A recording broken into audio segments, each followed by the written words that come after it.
La Agencia de Promoción de Empleo y Formación Profesional, que es a la que yo represento, es una institucionalidad muy joven, fue creada hace 4 años.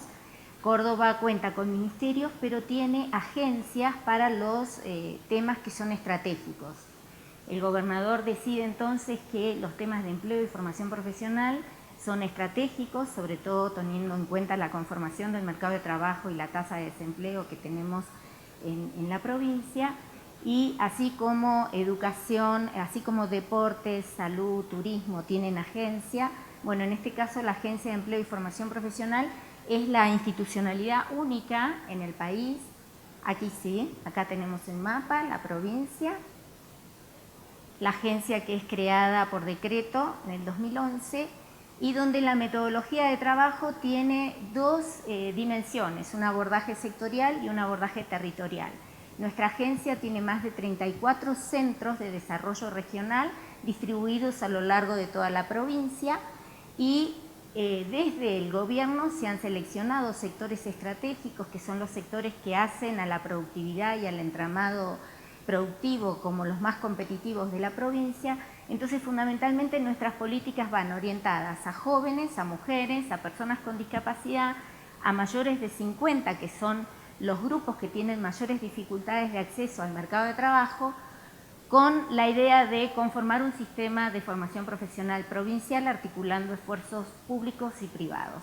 Ahora, en este sentido, el diseño fundamentalmente en nuestra agencia está orientado a políticas hacia los jóvenes.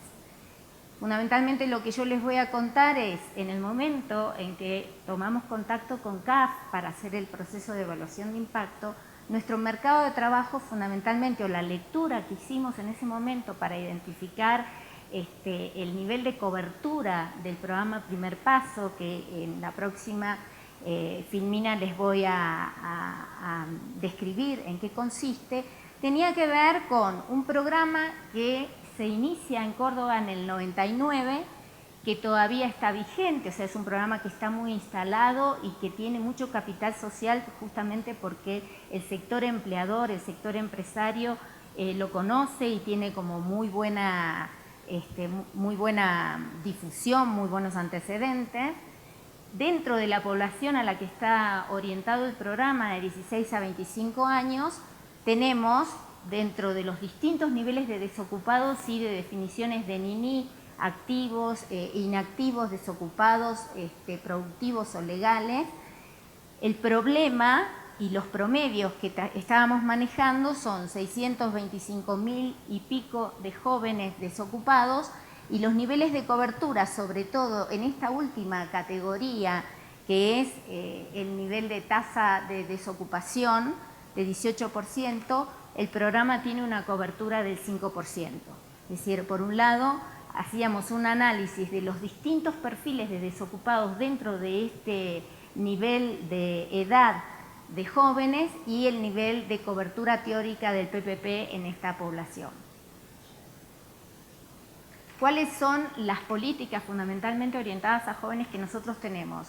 El programa Primer Paso, que es la primera experiencia laboral, donde los jóvenes de 16 a 25 años tienen una primera experiencia laboral formal, de trabajo registrado, de trabajo decente, y donde es el joven el que selecciona a la empresa y donde se hace ese matching de empresa joven, y una vez que están encontrados estos dos, tanto el joven y el empresario, se presentan al programa con una beca de 2.500 pesos durante 12 meses, 4 horas diarias, 20 horas semanales es la pasantía que tienen que cubrir. El otro programa es un programa que va destinado a jóvenes mucho más vulnerables, en el sentido de que tienen una situación de vulnerabilidad social, educativa y laboral, donde ahí se suma a los cursos de oficios, la terminalidad educativa, secundaria, tienen una beca, tienen tutoría, tienen actividades culturales, deportivas y formación para el trabajo. Y el programa de becas académicas, que acá se trabaja con una mirada de meritocracia, donde los jóvenes con mejores promedios en los sectores que han sido priorizados por el gobierno pueden tener la cobertura de una beca durante los 3 años si es una tecnicatura o 5 años si es una carrera universitaria, siempre y cuando cumplan con requisitos de promedio y de regularidad. Lo que nosotros buscamos con estos dispositivos es poder ir eslabonando los dispositivos y que los jóvenes puedan ir armando un trayecto que supere la mera intervención de un programa, ¿no? Sino que los jóvenes que confiamos en vos puedan aspirar a un programa de becas y puedan aspirar a un programa de primer paso. La evaluación de impacto a la que nos vamos a referir tiene que ver fundamentalmente con el programa Primer Paso. En esta filmina me interesa marcar justamente la convicción que tiene el gobierno de la provincia en la asignación de recursos presupuestarios. En el inicio del 2012, el primer año de la gestión del gobernador actual y del actual presidente en una agencia que es nueva, teníamos 120 millones de pesos, como fueron creciendo a terminar en 615 millones en el 2015, que equivalen a 65 millones de dólares. Este dinero es solamente las transferencias a los jóvenes en los distintos dispositivos, tanto Confiamos en Vos, becas y programa Primer Paso. La agencia cuenta con un presupuesto anual de cerca de 90 millones de pesos. Evaluación de impacto. El programa Primer Paso, que es el programa al que nosotros sometimos al proceso de evaluación de impacto, es un programa de pasantía rentada en una empresa formal. En el año 2012, que es cuando se hizo la evaluación, había una transferencia que se le hacía al joven de 1.000 pesos argentinos por 20 horas de trabajo. Eso equivale al 90% del salario mínimo legal. Hoy esa transferencia es de 2.500 pesos y equivale a más del 100% del salario mínimo legal vigente en Argentina. La elegibilidad son jóvenes de 16 a 25 años que no hayan tenido en los últimos 6 meses un trabajo registrado. Es un programa consolidado ya que vamos en la 13ª edición, un programa que se inicia en el 99, que tiene 10.000 beneficiarios por año, pero desde el año pasado tiene 15.000 beneficiarios por año. Los jóvenes postulan a 3 modalidades: entrenamiento, contrato por tiempo indefinido, y hay un cupo que no va a sorteo por discapacidad, y cada postulación válida consiste en un joven acompañado por una empresa. ¿Por qué hacemos esta evaluación de impacto? Primero, porque queríamos conocer cuáles eran los efectos sobre lo que estábamos haciendo, es decir, si realmente estábamos atendiendo a la población a la que iba dirigida el programa. Queríamos saber cómo funcionaba el programa. Fíjense ustedes que es la primera vez que este programa es sometido a un proceso de evaluación, siendo un programa que data de tantos años. Entender cómo podíamos potenciar el funcionamiento del programa. La verdad que el programa nos dio muchísimas pistas sobre posibles rediseños, porque de hecho la provincia prioriza determinados sectores de actividad y resulta que en esos sectores de actividad el programa no es donde tiene su mejor desempeño, ¿no? Entonces, digamos, nos sirvió mucho para entender cómo funcionaba este programa en el marco de la lógica integral de la propia provincia y de la propia agencia. Lograr una medición de calidad también era algo importante, con rigurosidad científica, académica, para poder contribuir al conocimiento no solamente de la provincia, sino del país y de la región.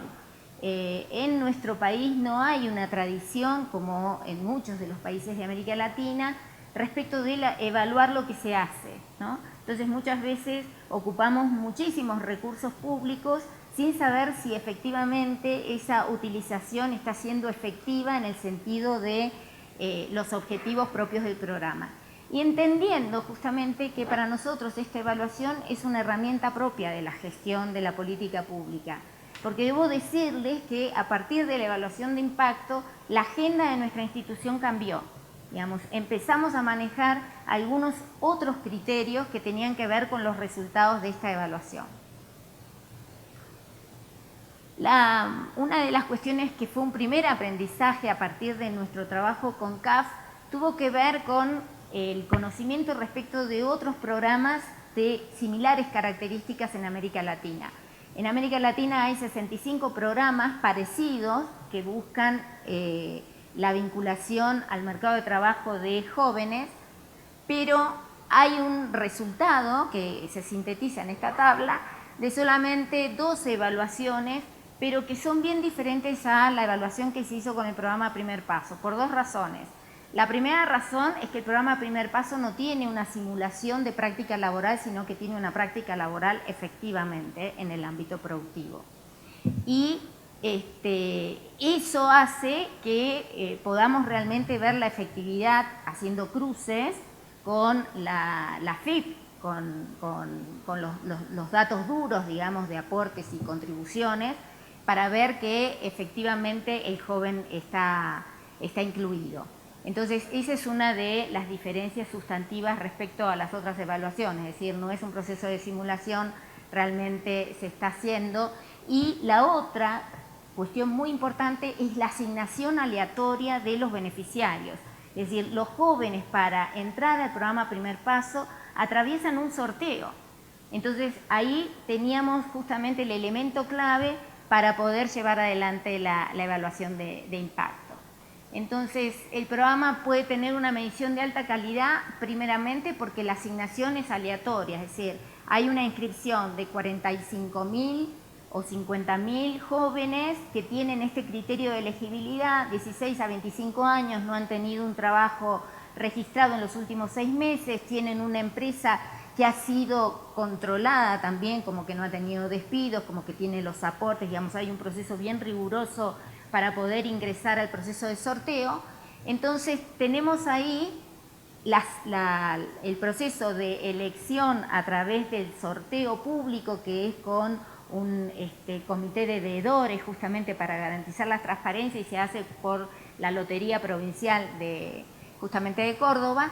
Entonces, lo que nosotros tenemos es la posibilidad de armar un grupo control con jóvenes que, si no fuera por el azar, hubieran ingresado al programa, con lo cual tenemos una posibilidad de tener una población de control exactamente igual, y donde vemos que al evaluar a las dos poblaciones, las que pasaron por el programa y las que no pasaron por el programa, las diferencias entre los que pasaron por el programa respecto del grupo control tiene que ver con la intervención del programa. Entonces, en ese sentido, es muy importante considerar la rigurosidad metodológica de esta evaluación. Comenzamos a trabajar con la edición 2012, entonces esta edición finaliza, es un trabajo largo, extenso, arduo, donde tuvimos bastantes dificultades porque hay mucha resistencia de las distintas áreas de los que están involucrados en el programa a ser evaluados, porque entienden que la evaluación puede salir bien como puede salir mal, y esto habla también del rendimiento de cada una de las áreas involucradas, ¿no? El relevamiento cualitativo se hizo entre diciembre del 2013 y febrero-marzo del 2014, donde hicimos un análisis primero del padrón de los inscriptos, que eso también es un dato importante. Para hacer estos procesos de evaluación uno tiene que tener sistemas de información que puedan brindar estos datos. Entonces, una cuestión importantísima es que al inicio de la agencia hubo todo un proceso de informatización justamente para garantizar que esos datos iban a estar disponibles.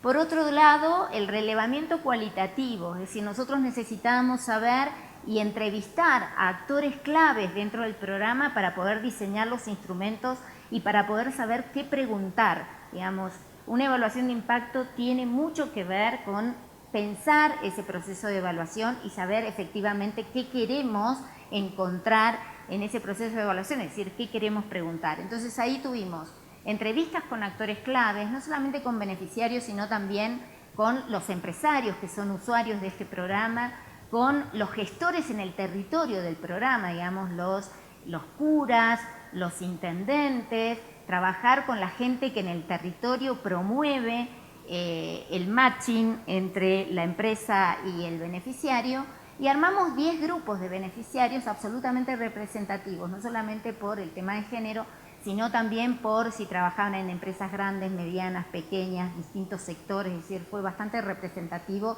de lo que es el universo del programa. Este relevamiento, que es la encuesta sobre juventud y empleo, se hizo sobre 1000 jóvenes, PPP y no PPP. Siempre estamos trabajando con la población objetivo y el grupo control. Y después finalmente el cruce con la FIP para tener el impacto sobre el empleo formal. Esta fue la encuesta la hicimos en la Universidad Nacional de Córdoba con un grupo de investigadores. Ahí ustedes ven la heterogeneidad de los PPP, porque iban con sus hijos de distinto nivel socioeconómico, es decir, y esta encuesta nos dio bastantes pistas para hacer la guía de trabajo en los grupos motivacionales.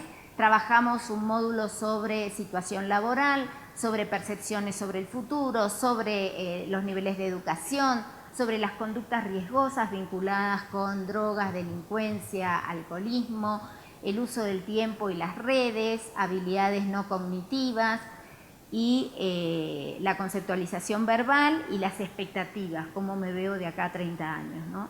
Digamos, esta encuesta, lo que es interesante ver es que en esta encuesta finalizada, lo importante de esta encuesta es la representatividad que tuvo, porque el próximo cuadro tiene que ver justamente con la representatividad. Cuando tomamos el grupo de PPP y el grupo control, tanto género, ocupación, localización, era absolutamente representativo.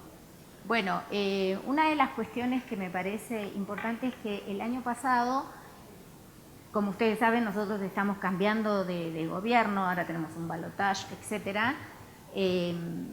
El año pasado se sancionan las leyes justamente para preservar tanto al programa Primer Paso como el programa de becas académicas y el programa Confiamos en Vos y el sistema de formación profesional se sancionaron por ley para preservar justamente de que con cambios de gobiernos estas cuestiones se discontinúen.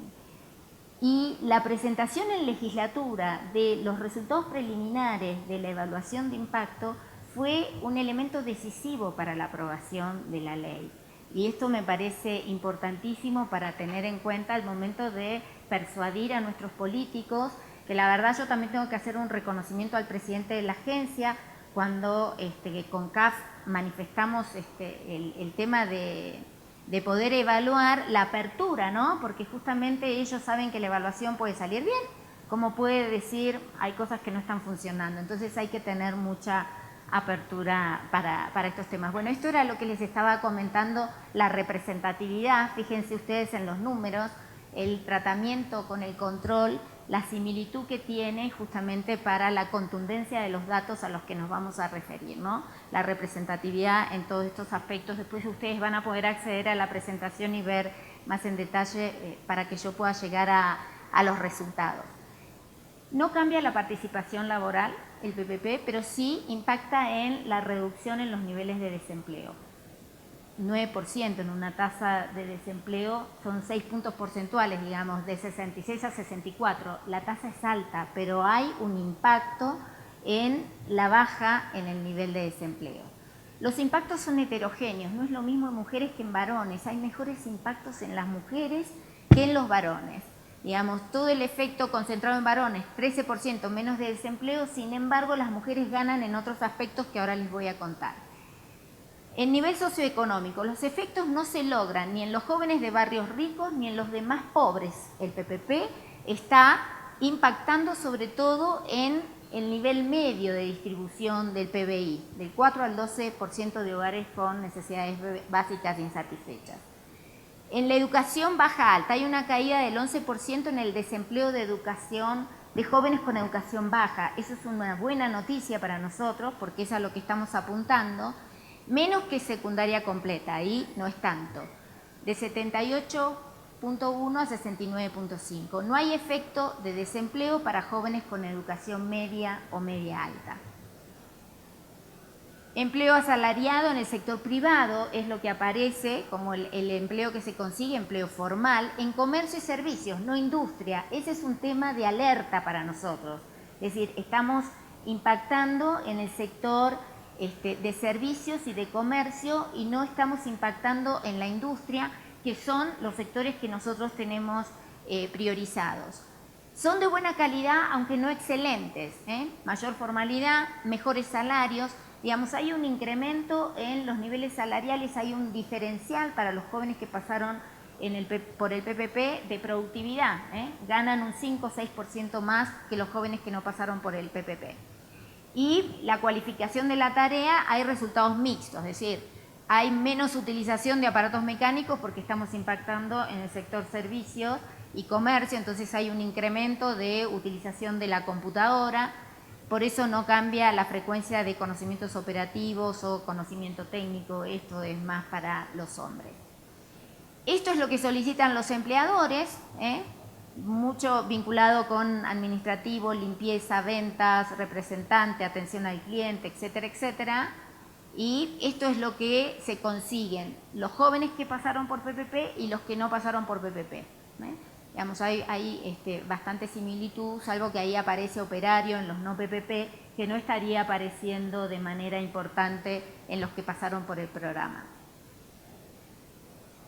En los cruces, que hicimos cruces por 30 meses con la FIP, la formalidad laboral, fíjense, los no beneficiarios del PPP tienen acá desde el 2012 al año y posterior al año, los niveles de formalidad pareciera que en principio tienen una suba, pero cuando comparamos con los beneficiarios del PPP, fíjense ustedes, salido del programa, acá tenemos mayor formalidad, acá mucha más, 51%, pero después se estabiliza en el 40%. Esta fue la mejor noticia para nosotros, es decir, los jóvenes que pasaron por el PPP incrementaron en un 40% la formalidad laboral respecto de los otros. Porque nosotros somos unos convencidos de que el joven que ingresa al mercado laboral en un trabajo decente continúa de esa manera, digamos, el inicio define la trayectoria laboral posterior y eso es muy importante. En formalidad laboral, fíjense en temas de que no todos se benefician por igual, por género, edades, grado de escolaridad y la empresa y zona geográfica hay diferenciales. Las mujeres tienen más nivel de formalidad que los hombres, fíjense, 63% contra 25%, de ahí sacamos el 40% promedio. La diferencia también, tienen estas cuestiones de evidencia estadística importante, es mayor en mujeres que en varones, los salarios por género también hay un incremento en las mujeres. En nivel educativo, los que buscan la segunda oportunidad, no terminaron el secundario y van por completar el secundario, se benefician relativamente más que los que tienen secundario completo pero no educación superior o cursando educación superior. Las empresas chicas, que este también es un dato interesante, hasta 10 empleados, y las empresas grandes hay mayor impacto en las empresas de más de 10 empleados. Y el otro dato interesante que acá no está es que en general el 50% de los jóvenes que aplican al PPP quedan retenidos en esa empresa. El 50%, que también es un dato estadísticamente relevante. Impacta más en Córdoba capital, en Colonia, en San Justo, que en Río Cuarto y Tercero, pero bueno, estos son los departamentos territorialmente más importantes y con una dinámica productiva más interesante en la provincia. Entonces, se generan más puestos de trabajo para hombres, pero los empleos para mujeres son de mayor calidad que para los hombres. Empresas grandes y medianas, mayores posibilidades de continuar en empleo formal que en las micro. Y los postulantes de nivel socioeconómico medio-bajo tienen mayores probabilidades de obtener empleos y de mayor calidad. Ese dato para nosotros es relevante. El principal logro para el joven es que puede acreditar una primera experiencia laboral. No tienen el currículum vacío, sino que pueden, y es comprobable, haber pasado por el PPP. No fue una evaluación costosa, esto es importantísimo. Es el 0.01 del gasto anual en las transferencias del PPP, de esos 65 millones de dólares que yo les decía, o es el 0,008 del gasto acumulado desde el inicio del programa. O sea que el argumento de que es costoso no es válido, digamos. Si no se hace es porque no se quiere. Y las conclusiones rápidamente, sobre todo las administraciones provinciales, están muy desacostumbradas, no tienen hábito de esto y es algo que uno puede ir instalando. De todas maneras, nosotros creemos que es importante saber qué preguntar, es importante que la evaluación se piense en el momento del diseño, porque es mucho más complejo cuando el programa ya está implementado y ex post pensar, bueno, pero ahora quiero hacer evaluación de impacto. El diseño tiene que contemplar la evaluación de impacto.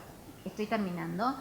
La cultura de legitimar la política pública, digo, cuando uno tiene datos y evidencia de cómo impacta, hay muchísima más legitimidad y se puede pedir más presupuesto y se puede pedir más equipo técnico, digamos, uno puede mostrar resultados y eso es mejor. Ayuda a la calidad institucional y a nosotros nos ayudó mucho a conocer las otras áreas y a generar un diálogo intrainstitucional, cuestión de que todos cooperamos con este trabajo que finalmente fue para mostrar los logros de una agencia muy nueva en la provincia. Así que bueno, creo que con esto terminé con algunas dificultades, pero lo logré. Muy bien, Marcel, muchas gracias.